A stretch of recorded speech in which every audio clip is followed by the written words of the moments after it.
Good afternoon, everyone, and welcome to another episode of Midday Music, brought to you by St. James Episcopal Church in Skinny Atlas, New York. My name is Michael. I am the Director of Contemporary Music and Technology here at St. James, and your host, as always, on a Tuesday episode of Midday Music. Our first song is The Heart of Worship.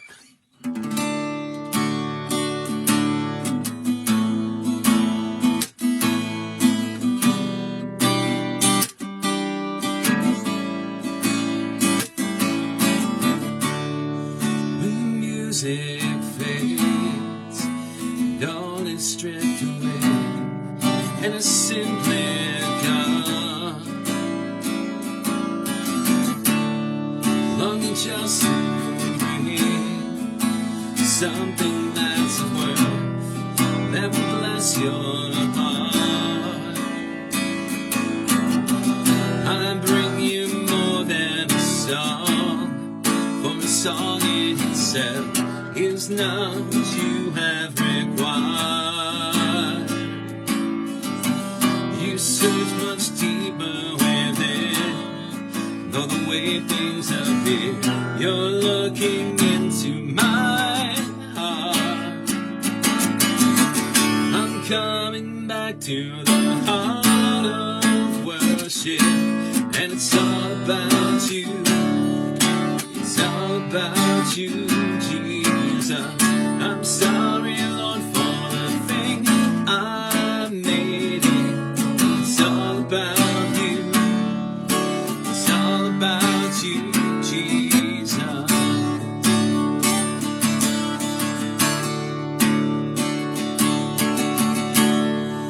King of endless worth, no one can express how much you deserve. The one we can pour, all I have is yours, every single breath. I'm bringing more than a song, for a song in itself is not what you have required. You search much deeper within, the way things are. You're looking into my heart. I'm coming back to the heart of worship. It's all about you. Oh, it's all about you, Jesus. I'm sorry, Lord, for the thing I made it. And it's all about you. It's all about you, Jesus. I'm coming back to the heart of worship. It's all about you. It's all about you, Jesus. I'm sorry, Lord, for the thing I made. It's all about you. All about you, Jesus.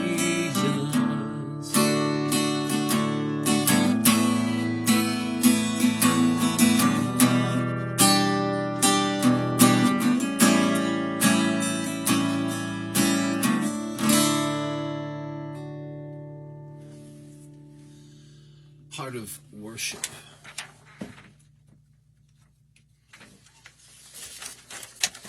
Another song about worship is Here I Am to Worship.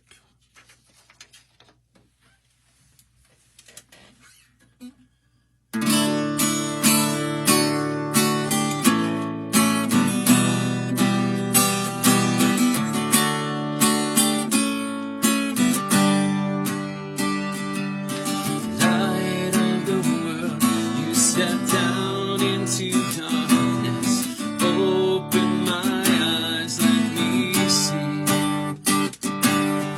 beauty that made this heart adore, hope of a life spent with you.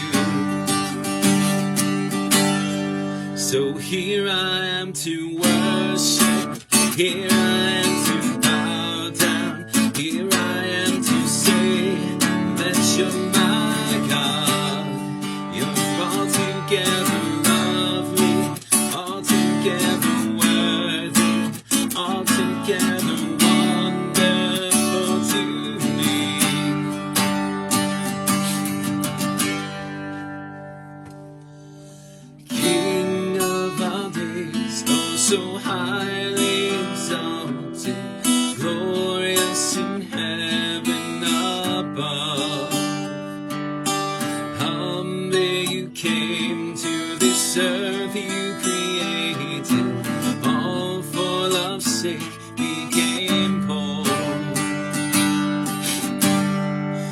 Here I am to worship, here I am to bow down, here I am to say that you're my God.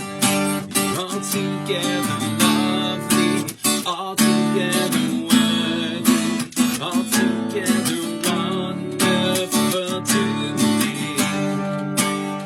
And I'll never know how much it costs to see my sin upon that cross. And I'll never know how much it costs to see my sin upon that cross. So here I am to worship, here I am to bow down, here I am to say that you're my God. You're altogether lovely, altogether worthy, altogether wonderful to me. So here I am to worship, here I am to bow down, here I am to say that you're my God. You're altogether lovely, altogether worthy, altogether wonderful to me.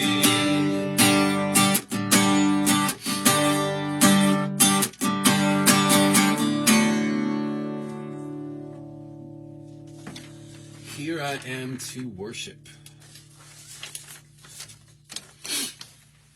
Our next song is As the Deer.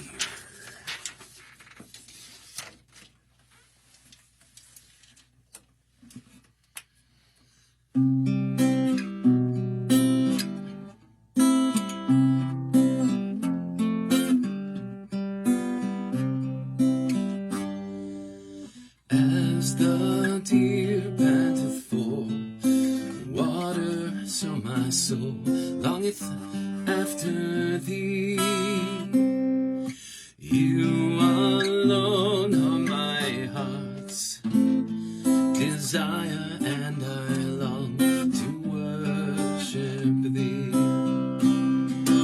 You alone are my strength and shield. You alone may my spirit yield.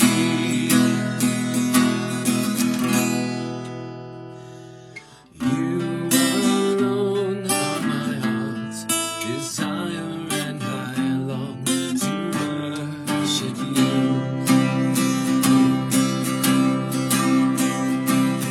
You're my friend and you are my brother, even though you are a king. I love you more than any other, so much more than anything. You alone are my strength, my shield. You alone may my spirit yield.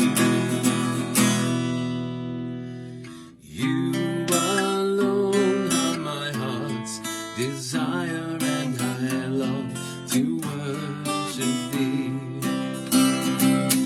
I want you more than gold and silver, only you can satisfy. You alone are the real joy giver and the apple of my eye. You alone are my strength, my shield. You alone may my spirit yield.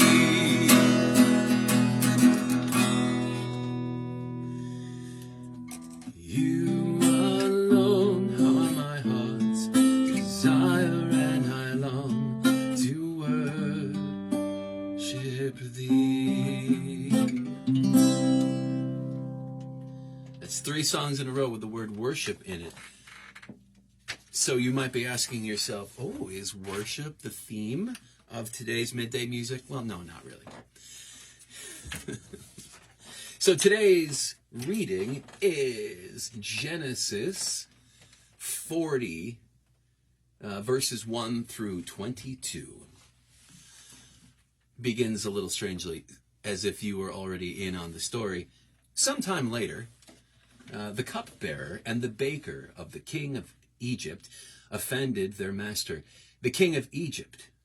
Pharaoh was angry with his two officials, the chief cupbearer and the chief baker, and put them in custody in the house of the captain of the guard, in the same prison where Joseph was confined. The captain of the guard assigned them to Joseph, and he attended to them. After they had been in custody for some time, each of the two men, the cupbearer and the baker of the king of Egypt, who were being held in prison, had a dream the same night, and each dream had a meaning of its own. When Joseph came to them the next morning, he saw that they were dejected. So he asked the Pharaoh's officials who were in custody with him in his master's house, "Why do you look so sad today?" "We both had dreams," they answered, "but there is no one to interpret them." Then Joseph said to them, "Do not interpretations belong to God? Tell me your dreams." So the chief cupbearer told Joseph his dream. He said to him, "In my dream, I saw a vine in front of me, and on the vine were 3 branches. As soon as it budded and blossomed, and its clusters ripened into grapes, the Pharaoh's cup was in my hand, and I took the grapes, squeezed them into Pharaoh's cup, and put the cup in his hand." "This is what it means," Joseph said to him. "The 3 branches are 3 days. Within 3 days, Pharaoh will lift up your head and restore you to your position, and you will put Pharaoh's cup in his hand, just as you used to do when you were his cupbearer. But when all goes well with you, remember me and show me kindness. Mention me to Pharaoh and get me out of this prison. I was forcibly carried off from the land of the Hebrews, and even here I have done nothing to deserve being put in the dungeon." When the chief baker saw that Joseph had given a favorable interpretation, he said to Joseph, "I too had a dream. On my head were 3 baskets of bread. In the top baskets were all kinds of baked goods for Pharaoh, but the birds were eating them out of the basket on my head."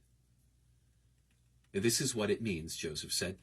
"And 3 baskets are 3 days. Within 3 days, Pharaoh will lift off your head and impale your body on a pole, and the birds will eat away your flesh."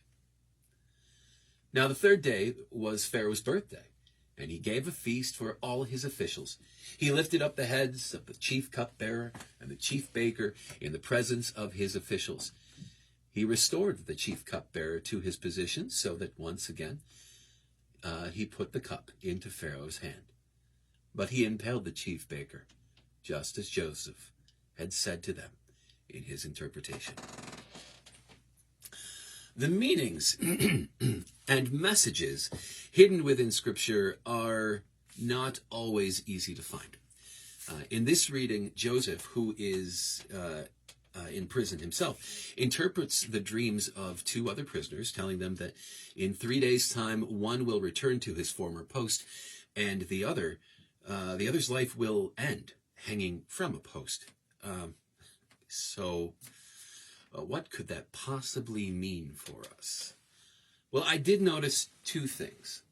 5 times in the first 7 verses, we are told that the cupbearer and the baker are in the service of the Egyptian Pharaoh and imprisoned along with Joseph. 5 times in 7 verses. Now, I think that once or twice would probably be enough, but this point is really hammered home. And the only reason I can think of here is foreshadowing. The story is hinting at some future event. In verse 13, Joseph interprets the cupbearer's dream, and then in verse 14 asks him to put in a good word for him when he gets back to court. So this is the first of the 2 things that I noticed. We know that Joseph eventually gets out of jail and finds himself in the service of the king. So looking back to this moment, it seems like a fortunate coincidence that he met someone in jail that could get him out. Maybe Joseph would never have met the Pharaoh had it not been for this chance encounter in the most unlikely of places. How many times in your life have you looked back on an event that at the time didn't mean much to you, or worse,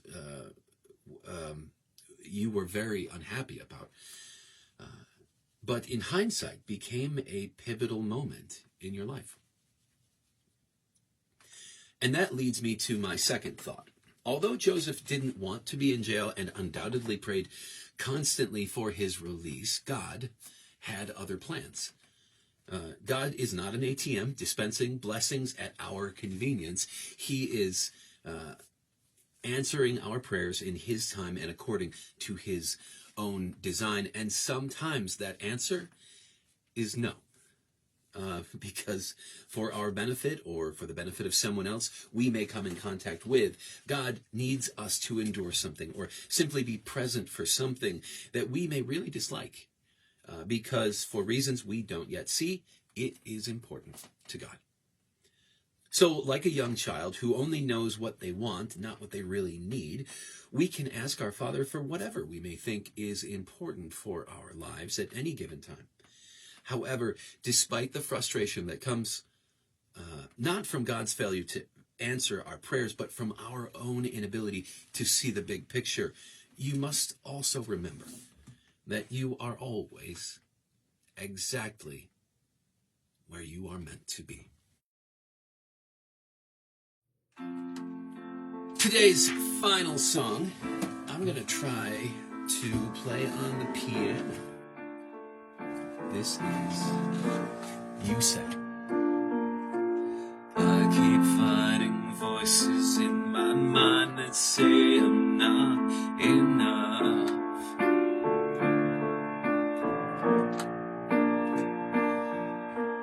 Every single lie that tells me I will never measure up.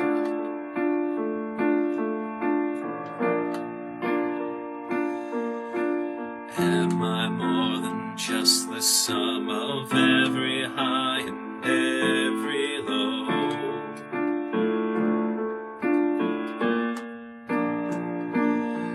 Remind me once again just who I am. I need to know. Whoa, you say I'm loved, I can't feel a thing. You say I'm strong, I think I'm weak. You say I'm held, and I am falling short when I don't belong. You say I'm yours, and I believe, oh I believe what you say of me. Oh I believe the only thing that matters now is everything you think of me.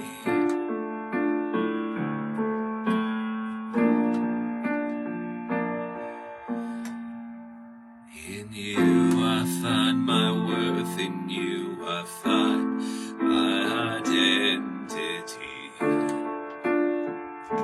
Whoa, you say I'm loved, and I can't feel a thing. You say I'm strong, when I think I'm weak. You say I'm held, and I am falling short. And when I don't belong, you say I'm yours, and I believe, oh I believe what you say of me. Oh I believe.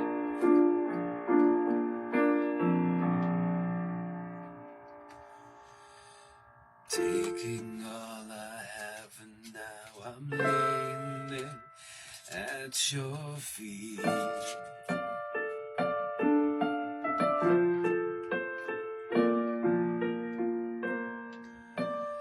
You have every failure, God. You have every victory. Oh, you say I am alone, and I can't feel a thing. You say I'm strong, and I think I'm weak. You say I'm held, and I am falling short. When I don't belong, you say I'm yours. And I believe, oh, I believe what you say of me. Oh, I believe, oh, I believe. Yes, I believe what you say of me. I believe.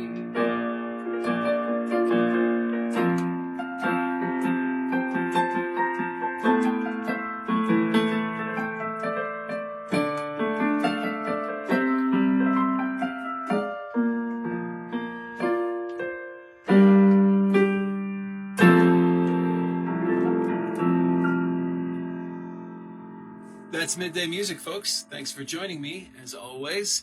Tune in tomorrow for Kip and John on Thursday. Have a great afternoon.